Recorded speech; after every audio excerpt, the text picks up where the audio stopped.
Thanks, Michael, for the introduction, and thank you, Will, for setting the stage so nicely for what I have to say today. I'll try and cover this project called TEEB, the Economics of Ecosystems and Biodiversity. And if you look at the first slide, it's always forbidding to see a slide which has got so many logos of so many big institutions and countries.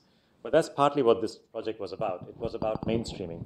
It was about making sure that these ideas of ecosystems and the value they deliver to society every day, a lot of which is public goods and services and therefore free, that this idea should be pushed into public policy and pushed into business thinking, hence mainstreaming. So TEEB was really about mainstreaming, and its idea came out essentially as a result of the Stern Review, which had been presented in 2006. And a year later, a group of environment ministers met in Potsdam and asked the simple question that if economics could make such a powerful case for early action against climate change, then why can't we use economics to do something similar for biodiversity, for nature, for conservation? And the answer was in the form of this TEEB project, and I was asked if I would lead it, and I agreed for the interim report, and then got stuck in, and then stayed on for the final report as well. The interim report came out in what was known as CBD COP9, the 9th conference of parties of the Convention on Biological Diversity. This is the UN convention, one of the 3 that was formed in the original Rio conference. So that is the interim report, the dark blue one. I still remember giving instructions to the printer that whatever you do, pick any color you want, but don't pick the same color as the Stern Review, because we want to keep a degree of distance from there. And he picks a dark blue. And of course, I had a copy of the Stern Review. It was exactly the same color. So there's so much for giving instructions. But that's fine. I mean, we then branched out into many colors because we realized as the project went on that we'd be writing for policymakers, for administrators, for businesses, and basically for the general public. So these were, to us, the end users, those who make decisions about biodiversity, ecosystems, and their future. And all of those reports were finally presented in Nagoya, in Japan, in 2010, and that was the final result. And now where we are is in a very interesting stage. Basically, after publishing these UN-backed reports as official document copies, we've published the books, and now we are actually in the implementation stage, if you like, the 3rd stage of the TEEB project, the Economics of Ecosystems and Biodiversity. So I'll talk a bit about what was the background. Now, as Will may have covered, so I'll touch lightly on this, biodiversity is basically the living fabric of this planet. And there's this tendency in the general public to think that biodiversity is just about warm, furry animals and species. But it's not. It's about the entire 3 dimensions of biodiversity, the layer of ecosystems, which are massive and cut across large swathes of the planet, then the layer of species, and then there's the layer of the genetic material of the planet. And at each of those layers, you've got a degree of quality and a degree of quantity. So the number of species of fish in the oceans, of course, matters, but also the quantity matters, because that's where you get the main sort of protein for 1 billion people in the developing world. Quantity matters as much as diversity. And if you look at any of these levels, whether it's the quality or the quantity dimension, at any of these levels of ecosystem, species, or genes, you'll find that nature is providing something or the other to you. I mean, if you look at the ecosystem levels, the extent of ecosystems will provide recreation and water and carbon storage and so on. If you look at the genetic level, the population and the variability of genetic material will give you medicinal discovery. 60% of the medicines that are used today were first discovered in a rainforest or a reef and then replicated through chemical processes with molecules being produced commercially. So these are some of the aspects of biodiversity which unfortunately to the general public don't make sense. And that is in fact the reason why we chose to call the project the Economics of Ecosystems and Biodiversity. This is also, Will, a form of redundancy, because the fact is that ecosystems are biodiversity as well, and this is part not of nature's redundancy, but intellectual redundancy of people, because we felt we would never be able to get across that this is not just about warm, furry animals unless we use the word ecosystems in the title, and that was the genesis of the title. So a bit of history there. Now, why do we want to do this? I think, broadly speaking, you can say that there are 5 big reasons to end what we call the economic invisibility of nature.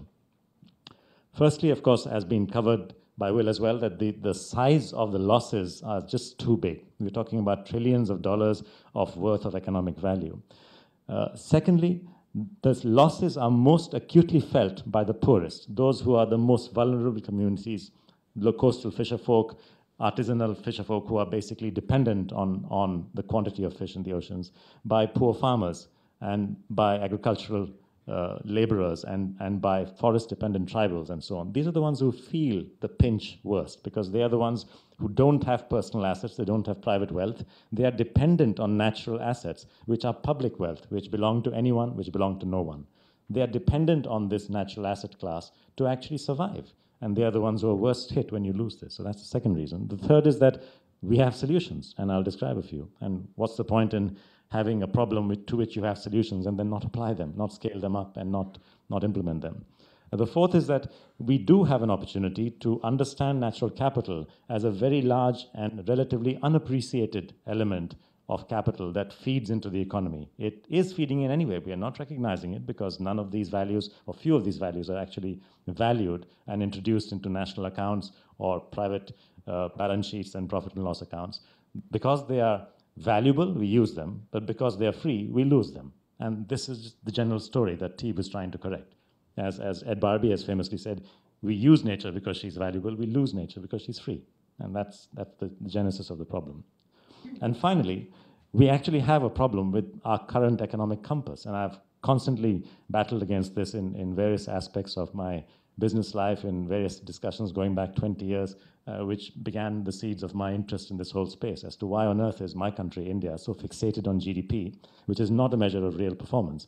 GDP growth is not necessarily going to solve poverty or actually improve living conditions, and do not very much else apart from create some profits and some salaries and some bank interest, none of which may or may not make a difference to the poor. So there are issues in terms of our current economic compass and nature, and our appreciation of nature and our recognition of nature's capital worth has been always part of that problem. So Teeb came out with these 5 separate reports. A basic report on the science and foundations, a separate one for policymakers at the national, international level, another one for administrators and local policymakers. You need to talk in different languages, and there's no point giving theoretical equations and science and deep knowledge to policymakers. I've seen a little booklet on biodiversity, which is in Russian, but translated, the title says, nature and biodiversity for politicians and children. That illustrates the point. There's no point writing complex stern review type of things, and you expect them to react. They can't absorb that, so you need to write it differently, and so on for different people. And sometimes I use this to illustrate what this is all about. It's not that a lot of what you see in Teeb is actually the stuff that we write for people who use it, like the businesses and the policymakers, and people think, that's all there is. It's not. There's this massive amount of research which has been compiled in what we call Teeb D0. Sorry, there's a story there as well. I'm not from the academic world, although I've written a few papers in my life. I'm more from the business world, and to us, deliverables and timelines are everything, right? You miss a deadline, you don't get your bonus. You miss a second deadline, you get sacked. Now, how to bring in this natural sort of DNA of mine into a massive project with several hundred people around the world, and who have to deliver something by the 28th of October 2010, I still remember the date. And of course, you have that time, and you have to produce a huge amount. So then I thought, let me not call them reports, let me call them deliverables, because every time we talk about it, it'll remind people they have to be delivered, and that they are the people who are supposed to deliver them. So we internally in Teeb started using this jargon of D for deliverable. D0 is basically the science, and that's what it is. It's the invisible base of this entire Teeb. And then you've got the D1, which is for policymakers, D2 for administrators. So it's the shiny, visible parts of the iceberg, but in fact, the majority of the iceberg is sitting out there, relatively invisible and not really of particular interest except to those who are the experts in this space. We were in the Teeb project very, very fortunate to have an amazing advisory board. And we had people from the academic world who were distinguished leaders in the space, like Carl Johan Mailer and Ed Barbier and so many others. And then we had institutional heads, including Achim Steiner as the head of UNEP, Julia Martin-Lefebvre, and many others. We also had Lord Stern, because he was in fact the first person whom I visited when I was given this onerous task of trying to do this massive project, which was called SIBIOS, Stern Inspired Biodiversity Study. So when I went to consult him first time around, I asked him this question that, these European Commission guys in Germany want this project done, and they've actually not defined what biodiversity is. So then he shrugged his shoulders and said, well, that's your opportunity. And then I said, well, they want to call it SIBIOS, Stern-Inspired Biodiversity Study. And he did this. So I thought I learned from that, okay, it doesn't really like that, so maybe I should change the name. so that's how we decided a different name. And the community of TEEB lives on. And it's basically the groups who created these various deliverables are from various institutions around the world. And they still are connected to each other, and they're still carrying on. So we have UNEP to thank for hosting the overall TEEB project, UFZ in Germany to thank for coordinating the whole exercise, and more than 500 people in various universities, in institutions, in businesses, politicians, in policy think tanks, who are among the authors. And Josh was one of the leaders of for the business side, and you'll hear from him specifically what happened there. But he himself had a team of more than 100 sort of collaborators of various kinds. So I can't even remember how many you had, but it's a large number. Now, our approach in TEEB has been somewhat more sophisticated than perhaps countries like Bolivia give us credit for, because they think we're actually selling Mother Nature, and that's a sin, basically. So I can assure anyone Bolivian in this audience that is not true. We are not picking up nature and saying her price is X and then selling it to Tom, Dick, or Harry.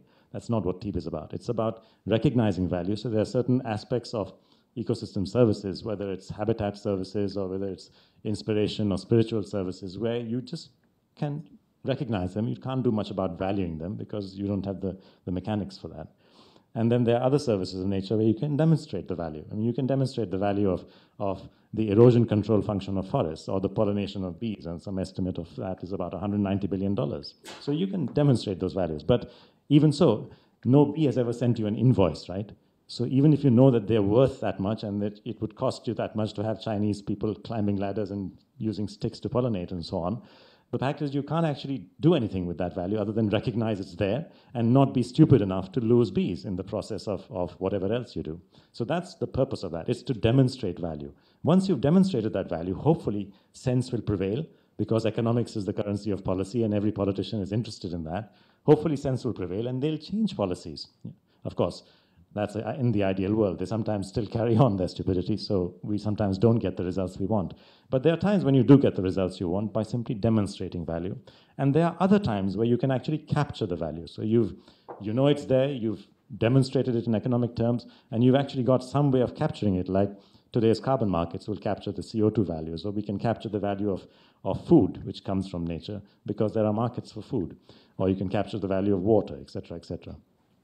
These symbols, by the way, again, are a TEEB contribution. We tried to simplify each of that terrible chart, Will, that you presented, the one with lots of arrows. And these are the same services, but these are presented visually so that people can understand them and not go blind with arrows. That's basically what happens. So how does TEEB go about it? Well, we think in terms of the whole areas of valuation as being a human institution. You can recognize value as a community. You can recognize value, as just a group of people who are looking at the sort of heritage value of nature and its posterity value for your children and grandchildren and so on. You can do that without putting any dollar signs around it. You can demonstrate value and you can capture value. And there are strategies which apply in each of these spaces.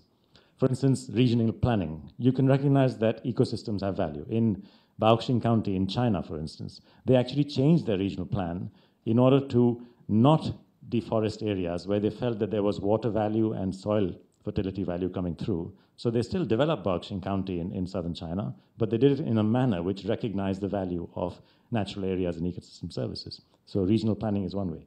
You can introduce legislations.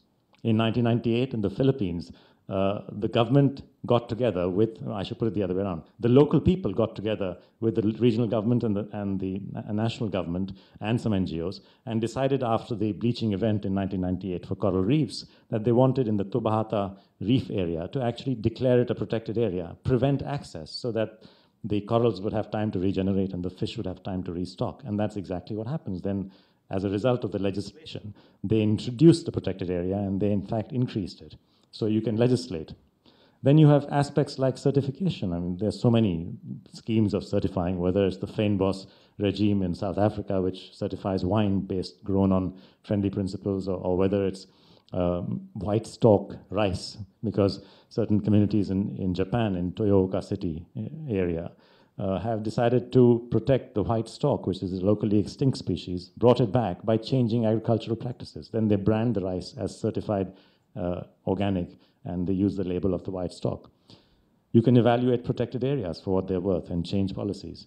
You can introduce payments for ecosystem services. So there's a whole lot that can be done in terms of strategies, and the TEEB reports collectively have more than 125 examples of these strategies. And these strategies tend to form separate groups. It's the same strategies. You can see these as kind of norms, regulations, and policies. You can see certification and evaluations and payments for ecosystem services more as economic mechanisms. And then finally, there are markets, although we don't talk much about markets. There are only 4 or 5 examples of proper markets, as in buyers, sellers, commoditification, and so on. So out of the entire space of examples of strategies that TEEB evolves, which all have some economic thinking behind them, actually a very small minority are in the nature of markets. So to make the assumption that somehow TEEB is about marketization, no, first they used to say it's about commodification, and we said clearly that's not the case. Then they said marketization. I said no. Now they're calling it financialization. And I haven't actually understood what that means, despite being a finance person. What is financialization? It's a new English word for me, but anyway, I must go to Bolivia, find out, and then maybe I can correct that impression. Yeah. Yeah. Anyway, so TEEB then came out with all of these recommendations, some of which you would just think, hey, this is common sense. Why would you not do this? But the reality is, because of the economic invisibility of nature, what may appear afterwards to be common sense simply does not happen. And I think that's part of the challenge, getting this across. So getting valuations to be used itself is a challenge. Why should I do this? I don't want to commodify this. I don't want to this. And even if I do, it will not solve the problem. There's serious resistance to this. It's difficult. I don't know how to do this. Where can I get this information, et cetera, et cetera, et cetera. These challenges have to be met, and we have to create the ability of people at various levels, policy, administration, and business, to actually obtain valuation estimates in a sensible way. They're not easy, but I would say now they are much more available than they were 5 years ago or 10 years ago.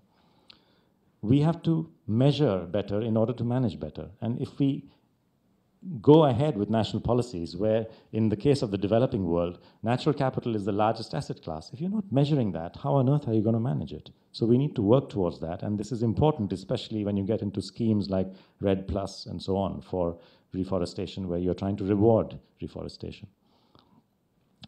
And we have to recognize the importance of natural capital for the poor, because the typical misapprehension is that, well, ecosystem services, yes, they're very important. We've seen valuations, and we did this. We calculated for 3 countries, Indonesia, India, and Brazil, where ecosystem services, just expressed for the sake of size as a percentage of GDP, just to give you a sense of how big they are 10 to 20%, 10, 16, 21%. Now, you might think, okay, fine, these are invisible. They're missing it from our calculus, so big deal. So the rest of it is there. But it is big deal, because what you're forgetting here is that it's not the overall GDP and them as a percentage of GDP that's the right equation. The numerator and the denominator should be actually the ecosystem services that are consumed by the poor divided by the GDP of the poor. Because in Indonesia, 100 million, in India, 350 million, are households who depend primarily on these ecosystem services. They are not in the business of banking and advertising and so on. They depend on this resource for providing most of what they received. When you lose forests, the people who suffer as a result are the poor farmer, because his cattle and goats can't go and graze off the leaf litter. When you lose the forest, it's the poor farmer's wife who has to walk further afield to get fuel wood to cook, because 60% of these people of the planet still uses fuel wood. And if she can't get the fuel wood, then she has to pay money to buy charcoal. That's a cost. And it's the poor who are suffering that cost. So if you add these things up, then what you find is it's not 10, 20% actually. Ecosystem services used or received by poor households are actually between 47, 75, and 90% of the household income. So they're actually the most significant part of the income of the poor household. So when we talk about eradicating poverty and doing development policies, and at the same time we are destroying natural areas, that's absurd, because if you are depleting or destroying or diminishing the most important asset for the poor, how on earth can you be meaningfully talking about development at the same time? Development has to be to maintain those assets, in fact, enhance them, and at the same time provide good health, good education, and alternative income opportunities. That's development. So I think this is probably the single most important message of TEEB, and I take a bit of time on this, because even though, once again, it doesn't sound rocket science, but the strange thing is that without the numbers, this message wasn't getting through. Policymakers weren't seeing this, and I think the good news is that they are. I mean, even in India, where this issue has been sitting there, it's really only now in the Aichi talks that the Prime Minister of India used the term GDP of the poor. You could have knocked me over with a feather, because I've criticized him many times as an economist who hasn't read an economics book since 1960. So clearly, I'm wrong. He must have at least read, or somebody must have written on TEEB for him. Otherwise, he wouldn't be saying that. Investing in natural capital for poverty reduction, therefore, is one of our key recommendations, and we describe how that can be done. We talk on the business side, and Josh will cover that in more detail, about financial disclosure. Businesses depend on nature, huge amounts, and they impact nature hugely. Neither the dependencies nor the impacts are brought to people's attention. And certainly the impacts are costs, they're externalities, they're third-party costs, and they should be disclosed. We disclose all kinds of other third-party impacts. We disclose things which are not necessarily part of P&L, like contingent liabilities in balance sheets, but we don't disclose externalities. And finally, it's about changing economic incentives, polluter pays principle, using full cost recovery. And lastly, we do recommend that the economics of conservation need to be paid attention to, because conservation and conserving natural areas is also investment. It's investment in ecological infrastructure. And one of the things that ecological infrastructure does, especially if it's forests or wetlands or ocean grasses or corals, it's about preventing the onset of climate change, the big risks that Will has talked about, which is sitting out there in front of us. Tropical forests store a fourth of all terrestrial carbon. So they are a huge carbon store, and at the same time, they are absorbing carbon as well. As we emit more, they absorb more, and that their leaf capture is actually significant. It's about 5 gigatons of carbon dioxide, which is like 15% of total emissions are being absorbed by forests. So they're actually a massive global mitigation engine. And what do? We destroy them.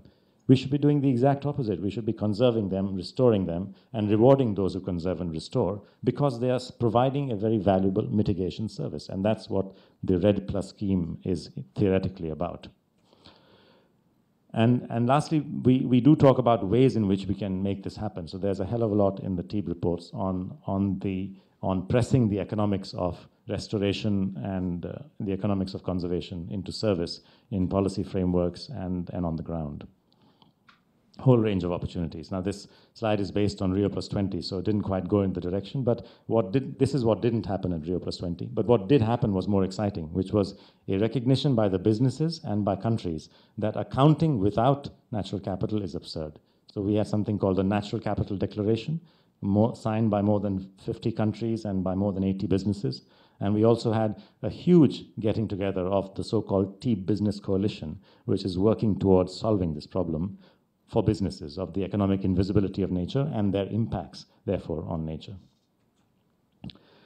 So, ladies and gentlemen, that's really what I had to say. And TEEB as a project has built many assets, and I think it's our collective responsibility to look after them.